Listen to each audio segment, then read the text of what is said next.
The Game of Life and How to Play It by Florence Scovel Shinn.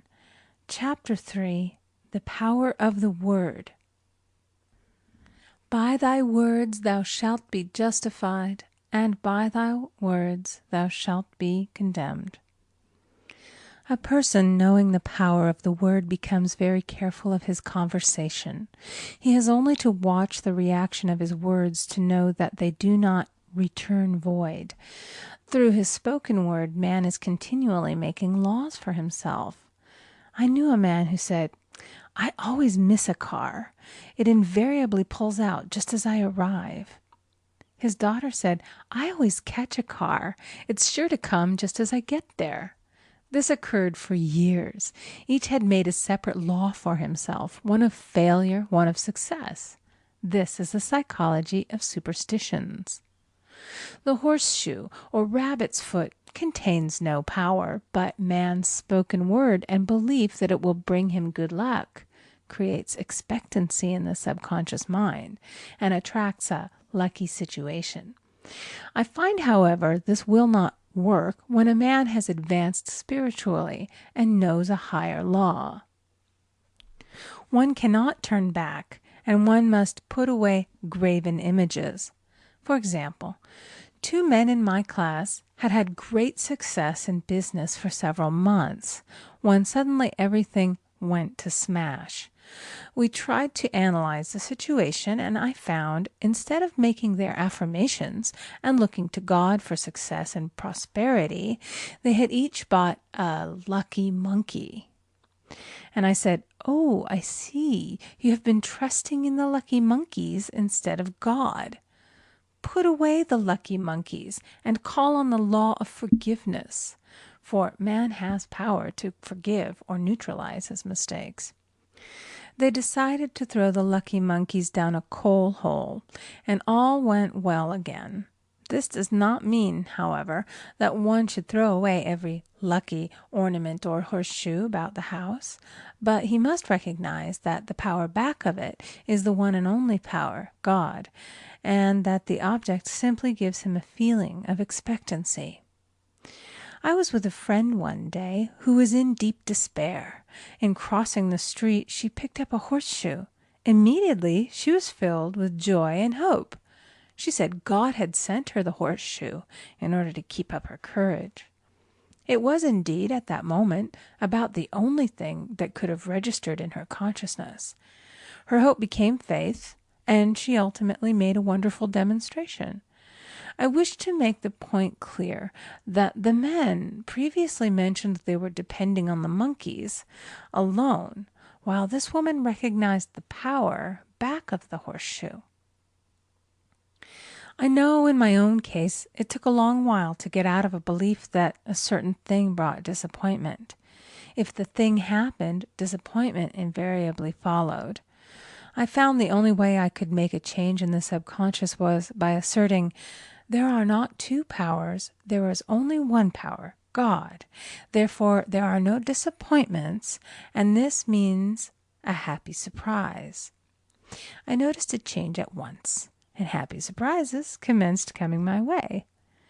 I have a friend who said nothing could induce her to walk under a ladder. I said, "If you are afraid, you are giving into a belief in 2 powers, good and evil, instead of one.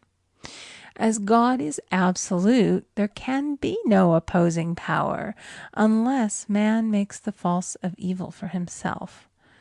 To show you believe in only one power, God, and that there is no power or reality in evil, walk under the next ladder you see." Soon after, she went to her bank. She wished to open her box in the safety deposit vault, and there stood a ladder on her pathway.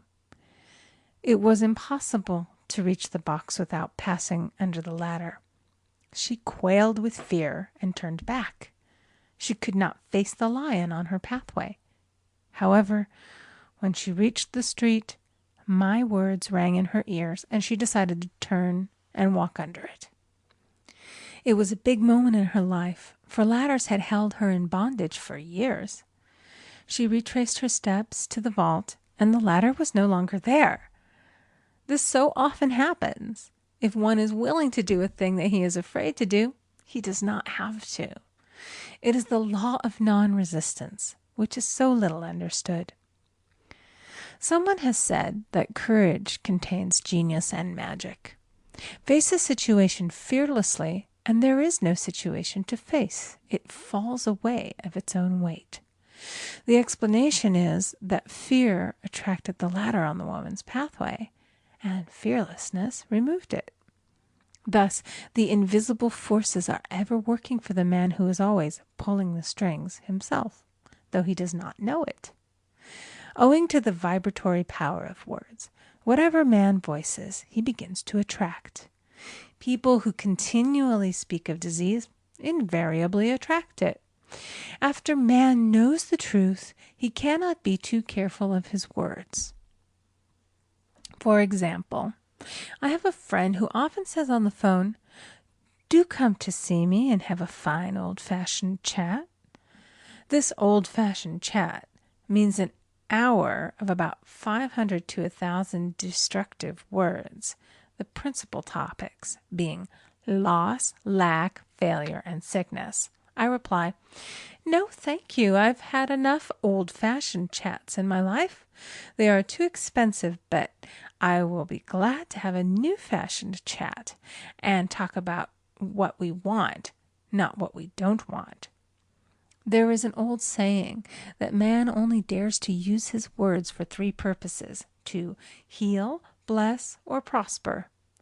What man says of others will be said of him, and what he wishes for another he is wishing for himself. Curses like chickens come home to roost. If a man wishes someone bad luck, he is sure to attract bad luck himself. If he wishes to aid someone to success, he is wishing and aiding himself to success. The body may be renewed and transformed through the spoken word and clear vision, and disease be completely wiped out of the consciousness. The metaphysician knows that all disease has a mental correspondence, and in order to heal the body, one must first heal the soul.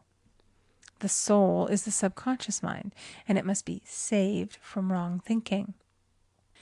In the 23rd Psalm we read, "He restoreth my soul." This means that the subconscious mind or soul must be restored with the right ideas, and the mystical marriage is the marriage of the soul and the spirit, or the subconscious and superconscious mind. They must be one. When the subconscious is flooded with the perfect ideas of the superconscious, God and man are one. I and the Father are one. That is, he is one with the realm of perfect ideas. He is the man made in God's likeness and image, imagination, and is given power and dominion over all created things, his mind, body, and affairs. It is safe to say that all sickness and unhappiness come from the violation of the law of love. A new commandment I give unto you, love one another. And in the game of life, love or goodwill takes every trick. For example, a woman I know had, for years, an appearance of a terrible skin disease. The doctors told her it was incurable, and she was in despair. She was on the stage, and she feared she would soon have to give up her profession, and she had no other means of support. She, however, procured a good engagement, and on the opening night made a great hit. She received flattering notices from the critics and was joyful and elated. The next day she received a notice of dismissal. A man in the cast had been jealous of her success and had caused her to be sent away. She felt hatred and resentment taking complete possession of her, and she cried out, "Oh God, don't let me hate that man." That night she worked for hours in the silence. She said, "I soon came into a very deep silence. I seemed to be at peace with myself, with the man, and with the whole world. I continued this for 2 following nights, and on the 3rd day I found I was healed completely of the skin disease. In asking for love or goodwill, she had fulfilled the law. For love is the fulfilling of the law. And the disease, which came from the subconscious resentment, was wiped out. Continual criticism produces rheumatism, as critical, inharmonious thoughts cause unnatural deposits in the blood which settle in the joints. False growths are caused by jealousy, hatred, unforgiveness, fear, etc. Every disease is caused by a mind not at ease. I said once in my class, there is no use asking anyone, "What's the matter with you?" We might as well just say, "Who's the matter with you?" Unforgiveness is the most prolific cause of disease. It will harden arteries or liver and affect the eyesight. In its train are endless ills. I called on a woman one day who said she was ill from having eaten a poisoned oyster. I replied, "Oh no, the oyster was harmless. You poisoned the oyster. What's the matter with you?" She answered, "Oh, about 19 people." She had quarreled with 19 people and had become so inharmonious that she attracted the wrong oyster. Any inharmony on the external indicates there is mental inharmony. As the within, so the without. Man's only enemies are within himself, and a man's foes shall be they of his own household. Personality is one of the last enemies to be overcome, as this planet is taking its initiation in love. It was Christ's message, peace on earth, goodwill toward man. The enlightened man, therefore, endeavors to perfect himself upon his neighbor. His work is within himself, to send out goodwill and blessings to every man, and the marvelous thing is that if one blesses a man, he has no power to harm him. For example, a man came to me asking him to treat for success in business. He was selling machinery, and a rival appeared on the scene with what he proclaimed was a better machine, and my friend feared defeat. I said, "First of all, we must wipe out all fear, and know that God protects your interests, and that the divine idea must come out of the situation. That is, the right machine will be sold by the right man to the right man." And I added, "Don't hold one critical thought toward that man. Bless him all day and be willing not to sell your machine if it isn't the divine idea." So he went to the meeting, fearless and non-resistant, and blessing the other man. He said the outcome was very remarkable. The other man's machine refused to work, and he sold his without the slightest difficulty. But I say unto you, love your enemies, bless them that curse you, do good to them that hate you, and pray for them which spitefully use you and persecute you.